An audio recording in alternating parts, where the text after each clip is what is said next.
1 maydan boshlab elektromobil egalari quvvatlash stansiyalarida 1 kilovatt-soat elektr energiyasi uchun atigi 300 so'm to'laydi. Qolgan qismi davlat byudjeti hisobidan qoplanadi. 1 martdan esa elektromobilda yo'lovchi tashish bilan shug'ullanayotgan haydovchilar davlatga tegishli avtoturargohlardan 30 daqiqa bepul foydalanishadi. 1 million kilometrni qoidabuzarliklarsiz bosib o'tganlarga esa tabiat himoyachisi ko'krak nishoni topshiriladi.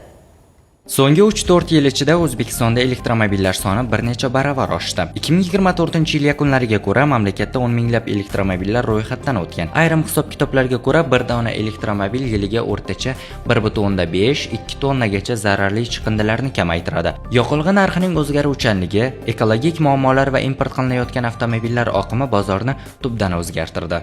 Aholimiz ekologik transport, ya'ni elektromobillarga o'tish harakatlarini rag'batlantirish nazarda tutilmoqda. Avtokreditlarni 16% berish masalasi.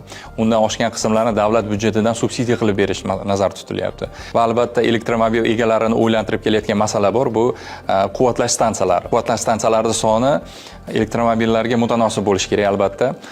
Shu maqsadda quvvatlash stansiyalarini qurish bilan shug'ullanuvchi tadbirkorlarga ham bir qancha yengilliklar nazarda tutilmoqda. Qurishga 10% dan kreditlar ajratish. Taksi sohasida ham elektromobillar ulushi oshib bormoqda. Yirik shaharlarda avtoturargohning 20-30% elektr transporti tashkil qilmoqda. O'rtacha taksichi bir kunda 150-200 kilometr masofa bosadi. 1 million kilometr bu qariyb 5-7 yillik uzluksiz mehnat degani. Yangi imtiyozlar faqat quvvatlash bilan cheklanmaydi. Aholimizni anchadan beri o'ylantirib kelayotgan masalalari avtotransportlarda utilizatsiya tizimini joriy qilish masalasi davlat dasturida o'z o'rnini topdi.